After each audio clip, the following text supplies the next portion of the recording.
Le bio-lièvre, une histoire de par chez nous. Heureux qui, comme Baptiste, a fait un bio-voyage, ou comme le vieux Thomas qui a tapis du poisson.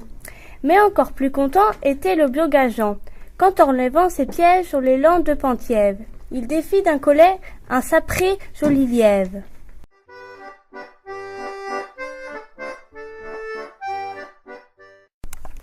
Un lièvre de 8 kilos. Jean, qui était bioga, était surtout rusé comme un renard.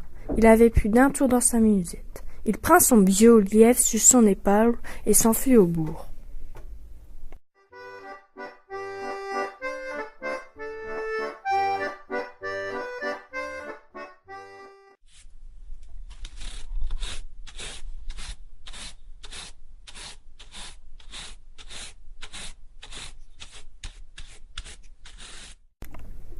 Dans le haut du bourg, Jean passit devant une auberge. La patronne de l'auberge était justement à balayer son lieu. Quant au Jean au son bio-lièvre, au dit de même. « Oh, mon garçon, tu en as un bio-lièvre là. Veux-tu bien me le vendre ?»« Oui, que dit Jean. Si vous me donnez à roucher, tout mon content. »« Entendu, dit la patronne. » Au denier à Jean, une belle assiette de potasse et de l'archoc qui sentent bon. En un rang de temps, Jean avait tout rouché. Histoire chip-t-il le picot et dit de même. Donnez-moi encore une fée, comme elle est, et je vous cède mon bio-lièvre. Adam Nouna, que dit la patronne, ça ferait tout comme trop cher. Reprends ton lièvre et puis va-t'en. Jean reprint donc son lièvre sur son épaule et il s'enfuit bien tranquillement.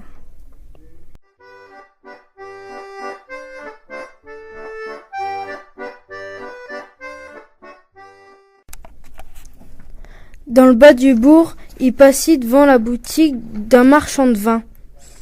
Le marchand de vin était justement sur son seau-de-lu à fumer sa marnaoutée.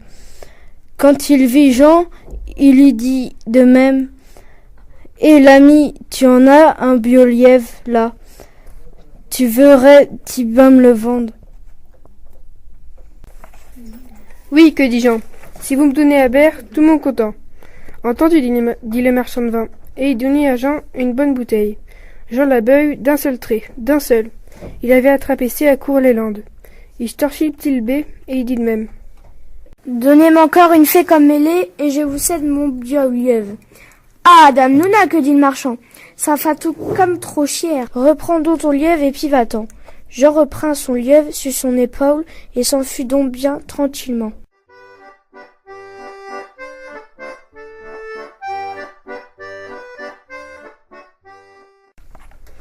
En sortant du bourg, Jean passit devant la maison d'une belle dame. Mais c'était une nette belle dame, Marie-Antoinette de bas en haut. Oh, elle était belle.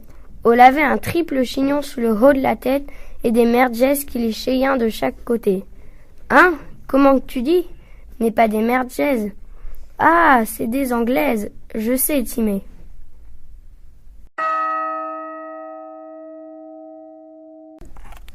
Bon, la bourgeoise était justement à sa fenêtre à arroser ses géraniums.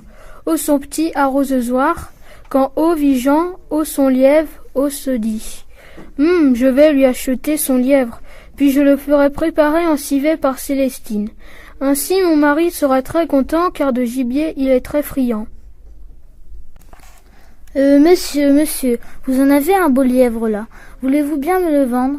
Oui, que dit Jean, si vous me laissez vous embrasser tout mon content. Jean était jeune et belloum, mais la bourgeoise était quand même un peu embêtée. On finit par répondre. Entendu, cher monsieur, mais allons sous la tonnelle.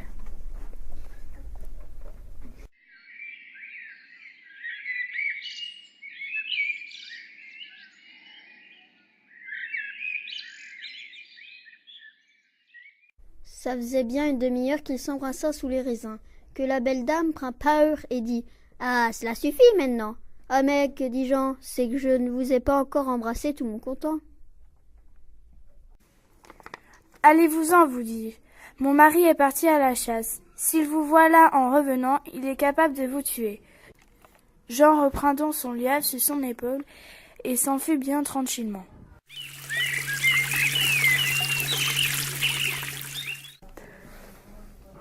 En sortant du bourg, Jean passit sur un failli petit pont.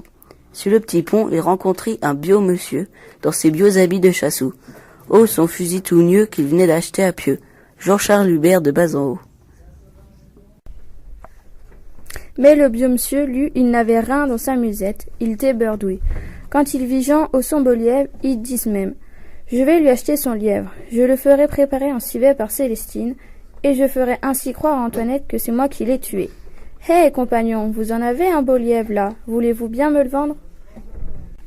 « Dame, si vous voulez, dit Jean, ça fera 100 €.